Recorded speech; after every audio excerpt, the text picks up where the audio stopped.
Bizi ko'zimizga ko'rinsa-da zararini kam hisoblaydigan ayrim fermerlarga taalluqli bu. Qandalar kuchli zararlaganda mana tolaga e'tibor beringlar. O'zi oppoq rang bo'lishi kerak. Bu yerda tola uzuvchanligi ham sifati buziladi. Tola berish chiqimi ham kamayadi.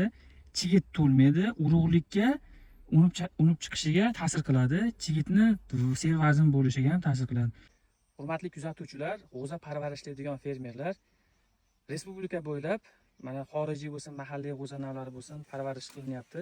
Bugungi kunda g'o'za maydonlaridagi eng ashaddiy zarar kunandalar ko'pchilik o'rgimchikana yoki bo'lmasam g'o'za tunlami, ya'ni ko'sak qurti deb baholaydigan bo'lsa, bizni ko'zimizga ko'rinsa-da zararini kam hisoblaydigan ayrim fermerlarga taalluqli bu.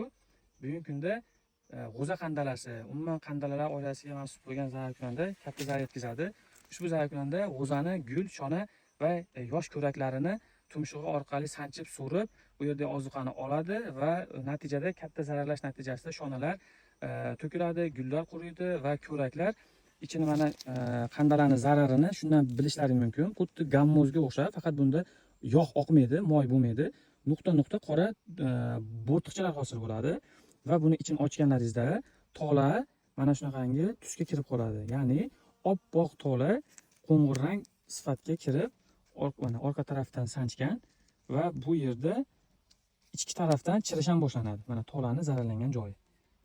Qandalar so'rgan joyda tola zararlangan. Endi bu kelajakda sifatsiz terini uchun sifatsiz bo'lgan tola shakllanadi. Undan tashqari ichidagi urug', ya'ni chigit kam vazn bo'ladi, unuvchanligiga ta'sir qiladi. Qandalar kam zararlaganda 10% dan 20% gacha hosildorlik tushib ketadi. Kuchli zararlaganda 40% dan 50% gacha hosil sifatsiz bo'ladi, hosildorlik tushib ketadi. Undan tashqari O'zbekiston sharoitida g'o'za qandalasi noqulay kelgan yillari 2-3 ta avlod beradi, ya'ni o'zidan bo'g'in qoldiradi. Qulay kelgan yillari esa 3-4 tagacha o'zidan bo'g'in qoldiradi.